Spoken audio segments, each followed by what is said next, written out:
Lane, Ushia, Teltan, Justini, Chiona, Justini, Clogadena, Justini. I am Jeannie McLean. I come from the Tahltan Nation, which is in northern BC. I am from the Wolf Clan, and I come from Clogodena people. And I'm born and raised here on this land, though, so I'm very much a part of the land, and I thank the Kwanlandan and Ta'anquechan people for always embracing me and holding me close. And I want to thank Phil Gattensby, our firekeeper and elder who led the ceremony around the fire today. I think he set a very good intention for the work that you will do and the gathering that you will have with each other over the next days.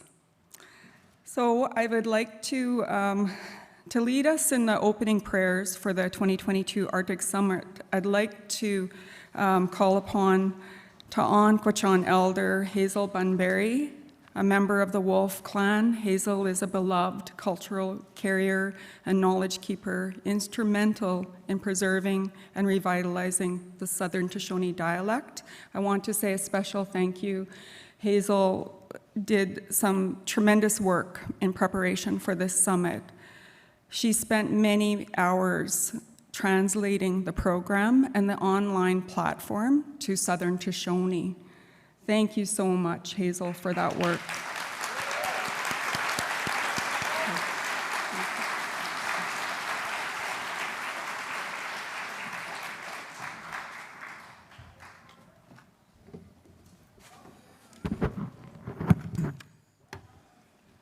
Shoshone-san, I'm honored today to have been asked to say the opening prayer in my traditional language, traditional dialect of the Ta'anquechan.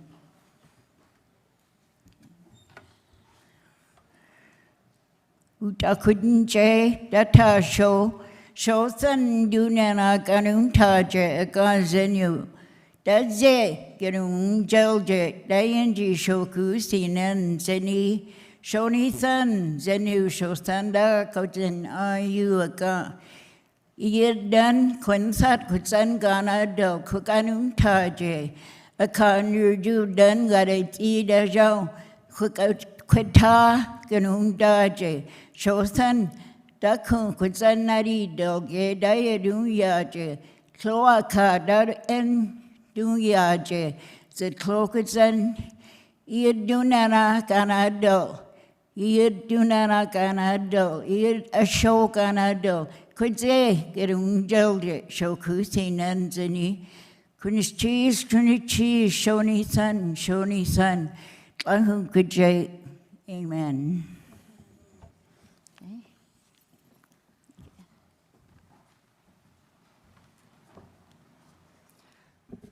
Thank you, Hazel. Shoni-than. It's very honored to have you here to do one of the opening prayers. And now a prayer from a Kwanlandan elder, Anne Smith. Anne is famed at home and abroad for her raventail weaving, as well as her regalia designs. Anne is dedicated to passing on her knowledge and skill to future generations. I'd like to welcome Anne Smith to the stage to do the opening prayer on behalf of Kwanlandan.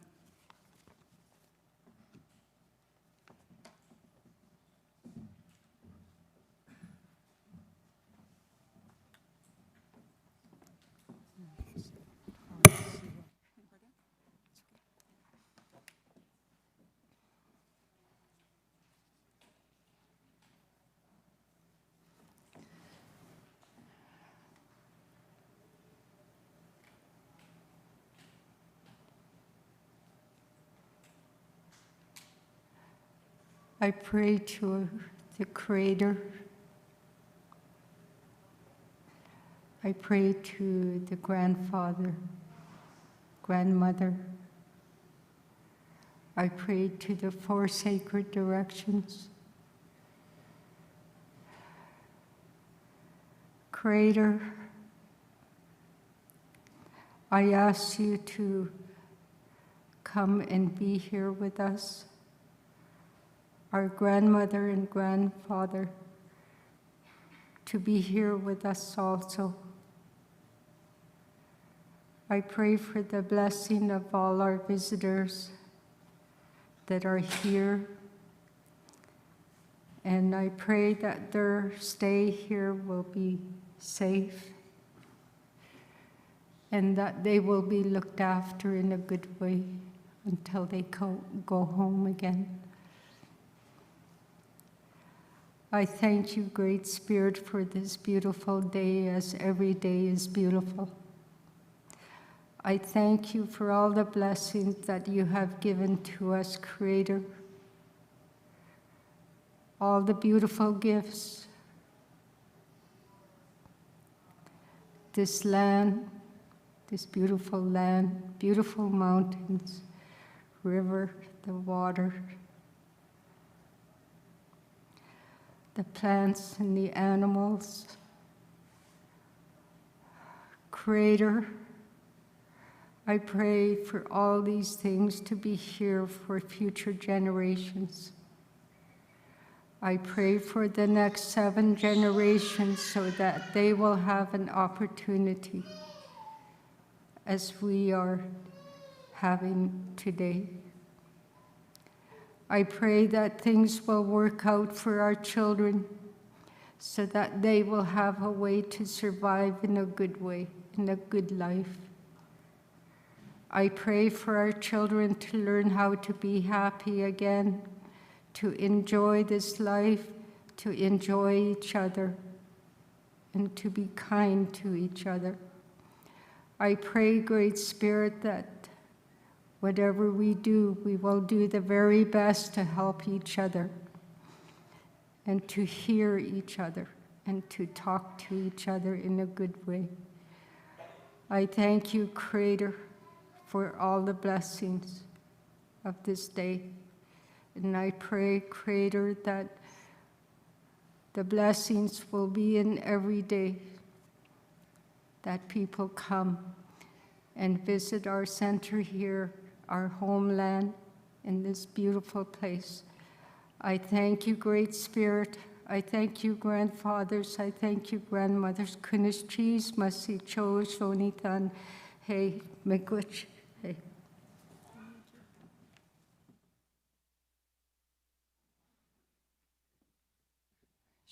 Shonitan, Kunis cheese, masi cho. Thank you to these beautiful elders for their kind words today and for helping us start in a good way. Isn't this an incredible facility? This longhouse, the Kwanlundun Cultural Center, is the Kwanlundun's house.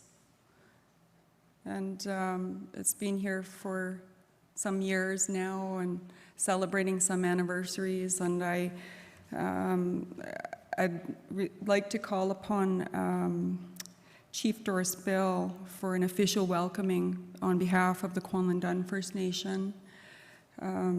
Chief Bill is very, very respected leader in our territory. She has done some incredible work, and it's an honor to have her here with us today. Chief Bill has not spoken many times through COVID, and so this is a very special gathering so I'm very honored to have Chief Bill come and join us and offer some comments.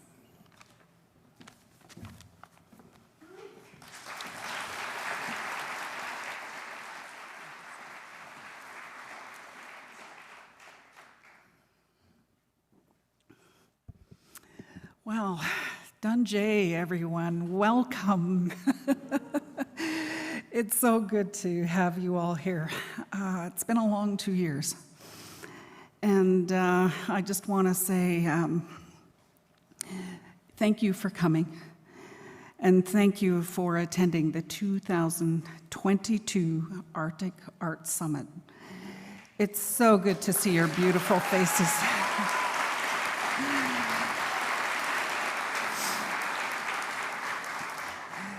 It's my honor today to welcome you to the Kwanlundun traditional territory, portions of which we share with the Ta'an Kwachon Council. I want to acknowledge our elder Judy Gingell, who is sitting in the front row there. Judy is the former commissioner of the Yukon. I think she was one of the first Aboriginal Indigenous commissioners. And she's also an Order of Canada winner recipient. So I just want to make sure that I acknowledge that. Also want to acknowledge the elders, Elder Ta'an, Elder Hazel Bunbury, and Kwanlundun Elder Ann Smith. Also want to, thank you, also want to acknowledge the firekeeper Phil Gadsby. Like Minister McLean said, it's important we keep ourselves grounded in ceremony. I also want to offer a special thank you and for a great conversation that I had this morning with Your Excellencies, the Right Honorable Mary Simon, Governor General of Canada, sitting here in the front row.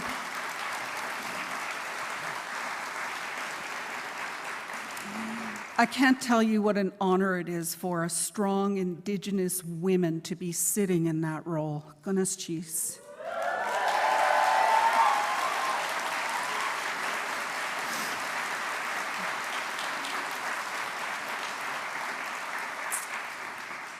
And her husband, Mr. Whit Fraser, is no slouch.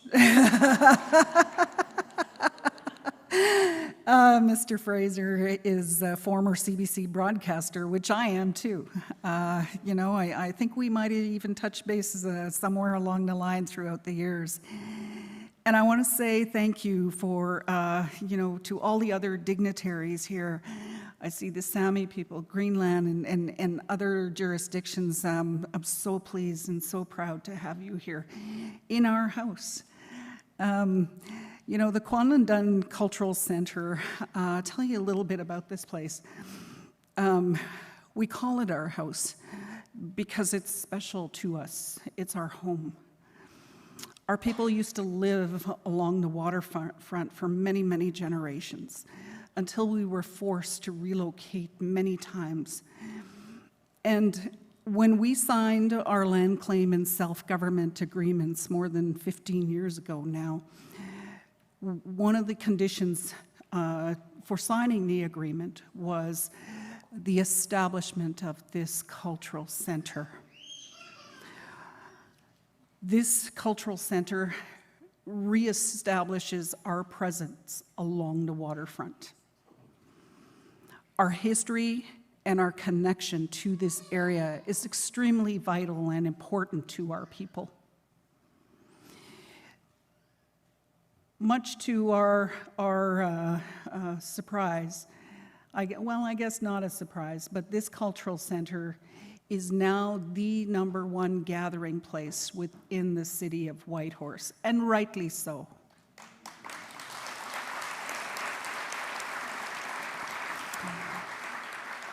It has become one of the most utilized facilities within the city.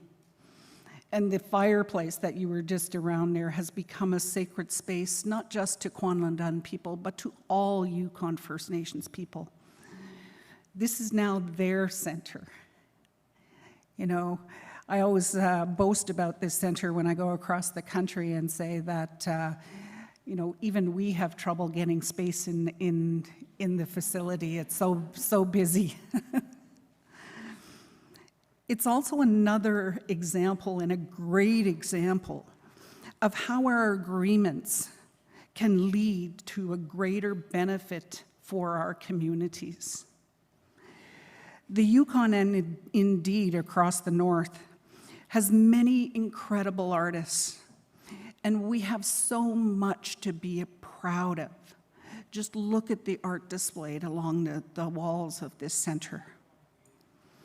We have a vibrant, thriving arts community with one of the highest number of artists per capita in Canada. And you can see why. Just look at what inspires us each and every day.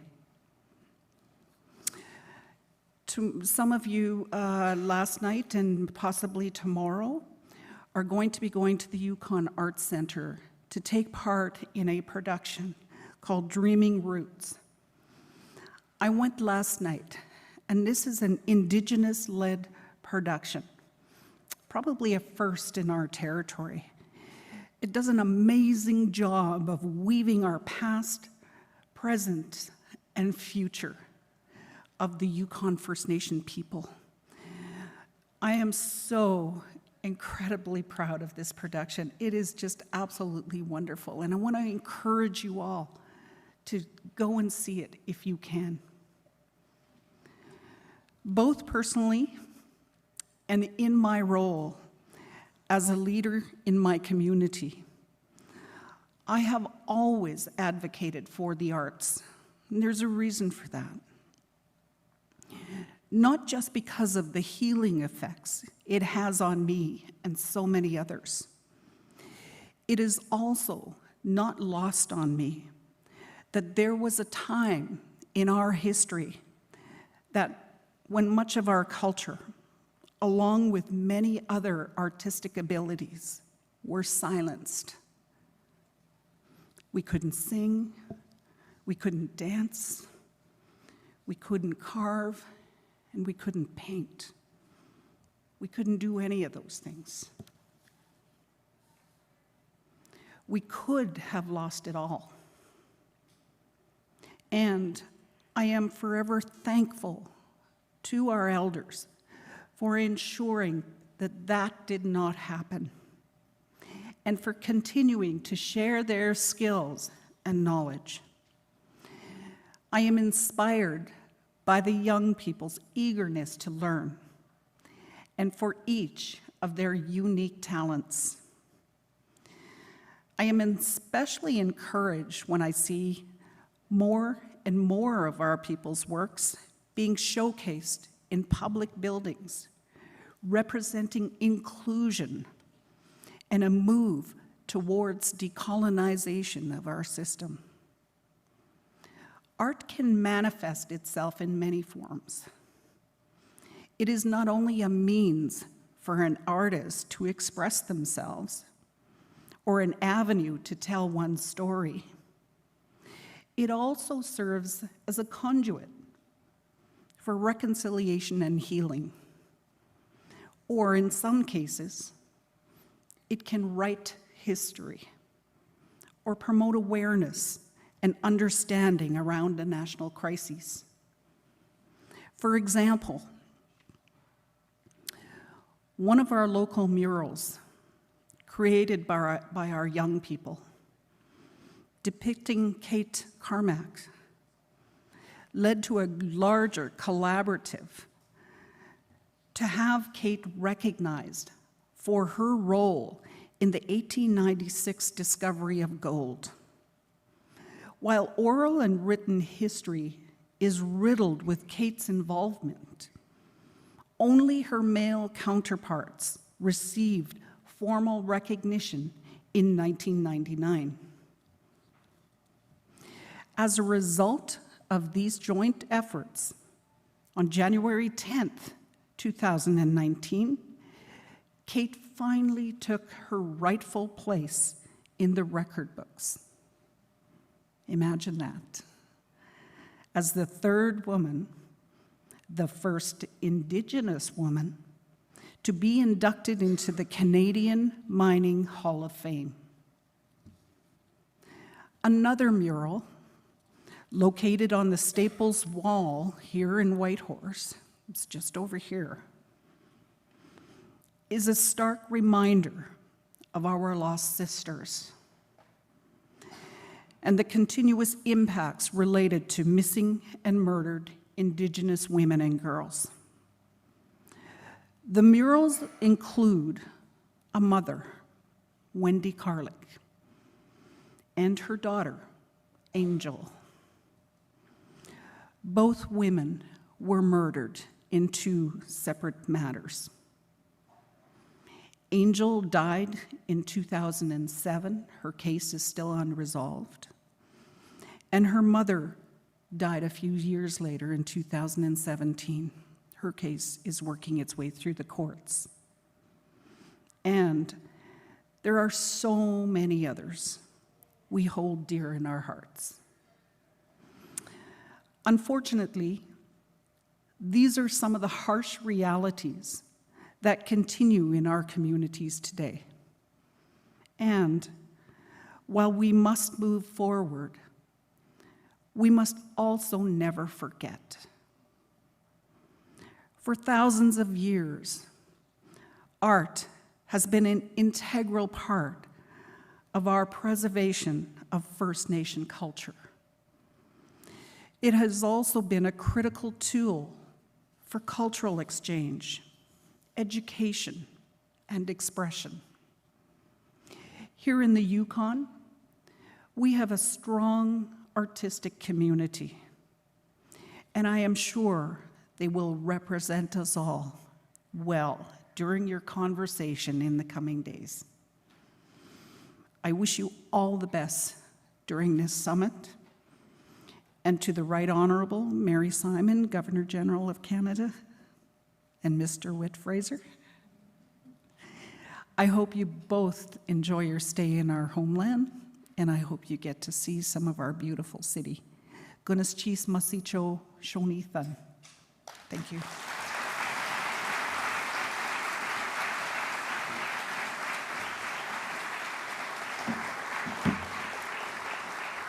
Shonithan, Chief Bill, thank you for those words and for so much intention put into those comments and talking about some of the real issues that we have in our territory. And I think that's all part of the experience, that folks should have the whole picture when they're visiting another country or jurisdiction or part of the North. So thank you very much. I will now call on one of our newest chiefs. Chief Amanda Lease will offer remarks on behalf of Ta'anquechan Council. And Amanda has been again, one of our newer chiefs, and such a blessing to have her part of our leadership in the Yukon. I'll make some more comments just as a little bit later on something that I just noticed in the program as I was, and this will be related to my role as women and gender equity, so you can probably guess what it might be. But welcome, Amanda.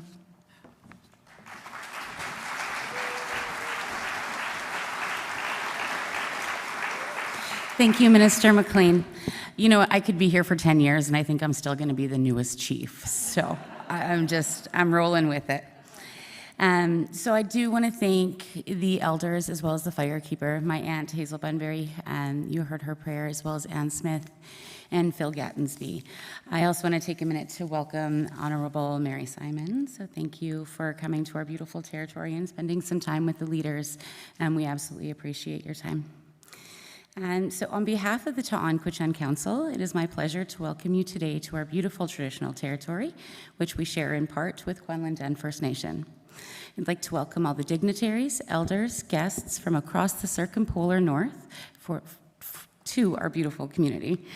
I would like to thank the many partners and sponsors for this event, including the Canadian Council for the Arts, the Government of Yukon, Yukon First Nation Culture and Tourism Association, Yukon Arts Centre, Adaka Cultural Festival, Canadian Geographic, and the Arctic Arts Foundation, and so many more. I wish I could list them all. This is the first time the summit has been held in Canada. As you know, it was supposed to take place last year. Because of COVID, COVID had other plans. So we're very honored to be a part of this incredibly important forum taking place this year in our city. The Yukon has a strong Indigenous arts community. Just like our circumpolar neighbors, it's often our art that keeps our First Nation culture, language, and history alive. In my First Nation of Ta'anquechan, our history is closely tied to Whitehorse and the Lake Labarge area. For those of you who have not been to Lake Labarge, please take the time to drive 20 minutes north. It's gorgeous. We too embrace many forms of art, including carving, performing arts, sewing, and storytelling. I myself take tremendous pride in having learned many art forms, including the art of design, from my elders, and I can't imagine a life without the ability to create and enhance my skills as an artist. I believe strongly that it is through those connections to the land and the water and the beauty that surround us that serves as inspiration and empowers us with strengths as individuals. I also believe that as forums like this, we can help improve our Indigenous arts industry as a whole, here in Canada and across the Circumpolar North. Over the next 3 days, we will be sharing your knowledge, expertise, networking, and finding ways to strengthen our growing arts industry throughout the Arctic. I hope over the next few days you feel home here in the Yukon and that you are successful in strengthening connections, creating new friendships, and new opportunities for the days ahead. Shonithan, thank you.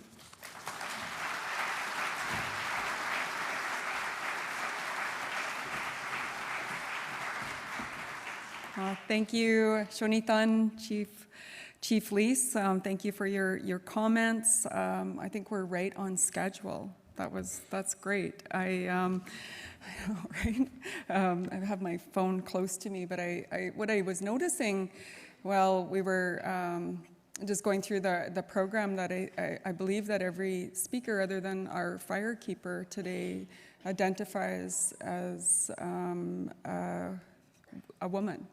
And so that, I mean, we do have many, and we're balanced. I mean, and I think that in terms of our leadership in the North, we hold our men up, our men hold us up, and those that identify as other genders do as well. And so we really work hard for inclusivity in our territory and have come a long ways. And I just talk about that because I think that what I know from the elders, what they've taught me, is that this land is matriarchal land, and so I believe that there's never a mistake in things as they unfold, and so for you to be welcomed by all women today, I think is very special, and we have a lot of women leaders in our territory, and come by it naturally. So thanks.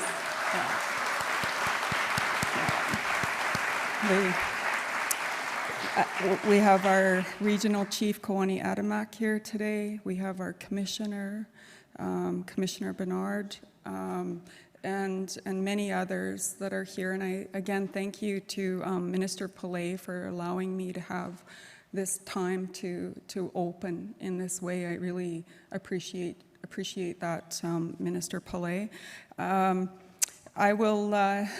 I'm so excited about this. I now have the absolute honor to introduce our keynote address. It is my honor and privilege to introduce Canada's first Indigenous Governor General on her first official visit to the Yukon.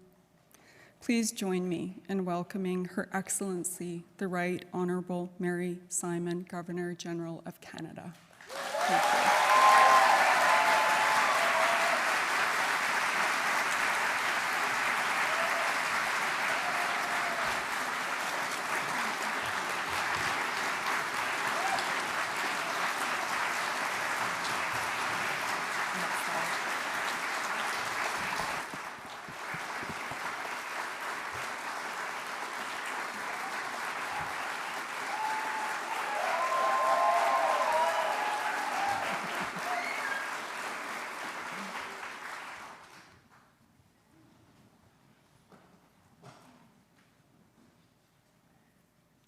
Unnusakot, tungasugitsi, nakokmi punga takunga haisimagama.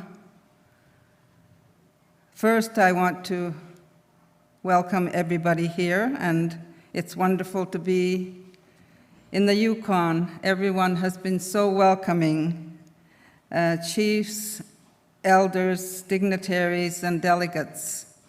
The list goes on. There's so many of you here.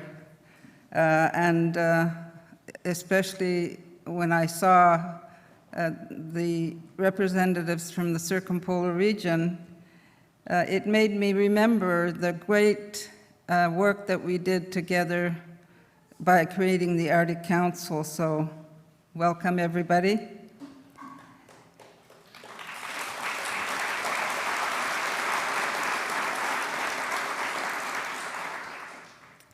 First of all, I'd like to acknowledge that we are gathered on the traditional territory of the Kwanlin First Nation and the Tan Kwachan Council. My husband Whit and I are very delighted to be here at the opening Arctic Arts Summit. Canada is proud to host this important gathering of Northern artists from across the Arctic region. Nakukmi magaluppunga takani sanangwati ilunatik pingwati lu takani tuinamata tamanna hubianak tualu maisumay nalianaman tamani gatsi nakukmi makipunga ilunasining. Let me tell you a story. Laissez-moi vous raconter une histoire. It's a story of a little girl growing up in Nunavik. She learns to hunt and fish. She learns where to gather berries and other foods from the tundra. Every fall, she enjoys picking blueberries, my favorite. She speaks her language, Inuktitut, and knows the traditions of Inuit taught by her mother and grandmother and other members of her community. She's immersed in that world, body, mind, and soul. But there is another world beyond her community. Her father, a man from the South and non-Indigenous, has come to love her world, speaks the language, and raises his children completely at home in the North. And he also gives them a gift, knowledge of another place, of a different culture and way of thinking. That little girl was me. And I grew up in two worlds. I navigated those worlds, building bridges between them, always with the goal of making lives better for Inuit and protecting Inuit rights, cultures, and language. I learned how important it is to open yourself up to new ideas and new people, and to see the world through different lenses, and that it's possible to do that without giving up who you are. I tell you this story because I want you to know how meaningful these northern visits are for me, to be here again in such familiar company and great friends. And I tell you this because you, artists and supporters of the arts, are like that little girl. You build bridges, are open to new ideas, have shared who you are with others, and have held on to your identity. Artists are reflective of culture. You shine a light on issues that impact our communities every day. You show us the wonderful, mythical, the mundane, the challenges and the beauty of life. You communicate important truths to a wider audience. No matter what country you're in, you're connecting us through your art, bridging matters of time, language, culture, and borders. It is wonderful to see representatives from different nations and different peoples here with us today. I'm particularly heartened to see many Indigenous communities represented here from Canada and from around the Circumpolar region. Your presence will encourage circumpolar collaboration, both in the arts and beyond. Collaboration between countries is vital as we work through some of the most pressing issues facing our countries, including pandemic recovery, sovereignty, and climate change. The arts can help bring us closer, to spark conversation, and to realize our potential as partners. No matter our differences, we're united in our certainty that art is vital for our future. I've seen this firsthand. As Governor General, I've been honored to see examples of Northern and Indigenous art during the last year. En tant que Gouverneur Général, j'ai eu le privilège de voir can't see the word. Des exemples is what I'm trying to say. Des exemples d'art nordique et autochtone au cours de la dernière année.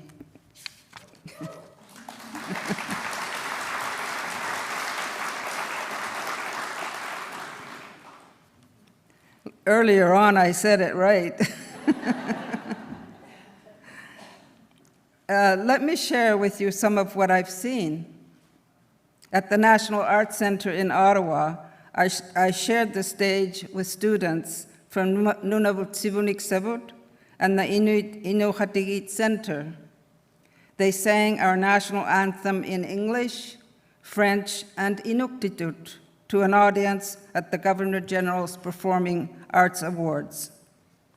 In Toronto, I attended the Junos to present the 2022 Humanitarian Award to Susan Agluka.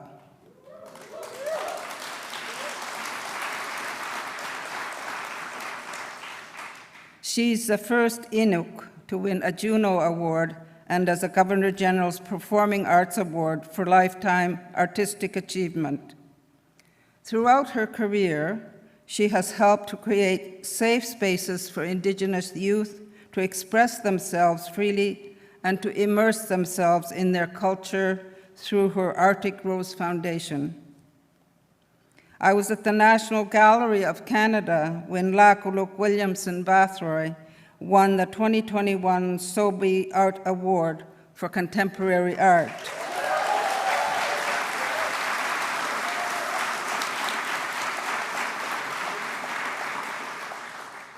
An Inuk artist living in Iqaluit, Lakuluk creates art that reflects her community. Like many of you, she's passionate about her home, about the North. In Germany last year, Diantha Edmonds, who is a cousin of mine, Canada's first Inuk classical singer, performed in front of an international audience at the Frankfurt Book Fair.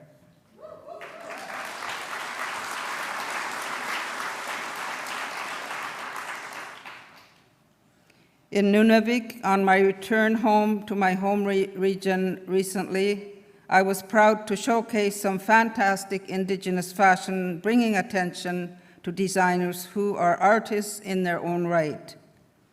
I have seen the power of arts and artists in the past year, and it inspires me to move forward. Here at the Arctic Arts Summit, striking, though provoking, original works surround you. Like the best art, they tell a story and bring us along on a journey of discovery. They let us see our society, our country, our world through your eyes. And we need your unique points of view. Too often, we let others tell our story, speak for us, define us. It has happened to Indigenous people for much too long, not to mention other minority communities. Jessie Went, Chair of the Canada Council for the Arts, and who is with us here today, has discussed the concept of narrative sovereignty. To quote from Mr. Went's book, Unreconciled, narrative sovereignty is the idea that people, communities, and nations should control their own stories and the tools used in that storytelling. When we take back our stories, reclaim them, speak them in our own languages, we can start to shape ourselves and how others perceive us. We can better communicate and can speak conversations on matters of fairness, equality, justice, and even reconciliation. Art can lead to reconciliation, or art can lead with reconciliation, which is not a single act, but instead an ongoing commitment to building and rebuilding our relationship with each other and with our land. It's opening our minds and reshaping our priorities. It's addressing the deep wounds of the past and finding ways to heal together. I believe this comes down to the truth, understanding the realities of others, learning about different cultures and beliefs, and stepping back to give space for people to tell their stories without judgment or recrimination. No matter what medium you work in, you're controlling your stories, learning and growing from adversity, and showing us who you are and where you come from, by the North and from the North. Of course, this isn't new. For thousands of years, artists found a way to communicate with each other, and they still speak to us today. Christy Belcourt, a Métis visual artist and author, explains why art is a tool of connection as well as communication. To quote, "Using Métis historical art as the foundation of my art has brought a sense of continuity between the past and present. To celebrate my culture for having survived through those tough years of extreme poverty, abuse, and shame." And looking outside Canada, we have examples from the Sami people who created rock paintings that still resonate with their story and with their ancestors. First Nations, Inuit, and Métis peoples, all Indigenous peoples around the world, passed down stories through the generations. While growing up, my grandmother would tell us Inuit legends, and my favorite was always Sedna. For those who may not have heard this story, the story of Sedna is how she became the ruler of the Inuit underwater world, I should say, and how different species of seals, walruses, and other sea mammals were born. It's a creation myth. Our stories and how we tell those stories are how we create ourselves, how we define ourselves. We need to nurture and protect our stories and our storytellers. We need to find room in the world and in our hearts for all stories to thrive. And they are thriving. Here is the proof. Your art is the proof. Through visual arts and performing arts, through storytelling and through fashion, carvings and paintings and plays, so many ways to acknowledge the truth, so many ways to achieve narrative sovereignty. The end result? A transformation of the Arctic region into an artistic juggernaut that will also encourage greater understanding, respect, and reconciliation. In Mr. Wente's words, when that truth is finally acknowledged, meaningful change can spark and spread like fire. There are hard challenges in creating art and speaking truth, particularly in today's world of misinformation, instant gratification, and snap judgments, but I know that you will rise to meet this moment in our history. It is wonderful that we can finally gather like this once again after too long apart. I hope you will use this gathering as a time to renew yourselves, to meet new people, to discover new favorite artists, and to connect with each other. That connection is what will drive you forward for the next year. I know it drives me. There is a word I often use in Inuktitut, and there are other Inuit in this room that use that word as well, that some of you already know. The word is ayuinata. This is an important concept for Inuit. It means to never give up, and to commit yourself to action, no matter how difficult the cause may be. You all live with Ayuinata in your hearts.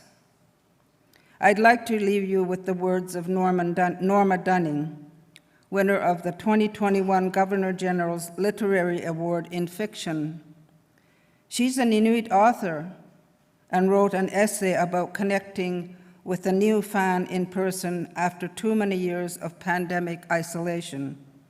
Although she speaks about books here, I believe this quote applies to all art, all our stories. She said, "I think about how books make us reach out to one another, how they make us explore something we have never thought of, how they make us understand things that we have struggled with, how different ethnicities can reach out to form a common ground." Thank you for sharing your vision with us and for continuing to find ways to astonish us with your art. Merci de partager votre vision et de continuer à trouver des moyens de nous étonner avec votre art. Nakokmik ilunasi, sibunitsatinik takunnahatawatsi, tamanna pinasuaktasi pingwanitsilu, alla suungunitsilo titirarnikut ilunasi kayusititsisiahatawatsi inusittinik nakongayakunga ilunasiasining. Whit and I look forward to seeing the Tether exhibit and the premiere of Dreaming Roots. I know we will leave here renewed in spirit after seeing the world through your eyes. So thank you very much. Merci. Nakokmi Mareluk.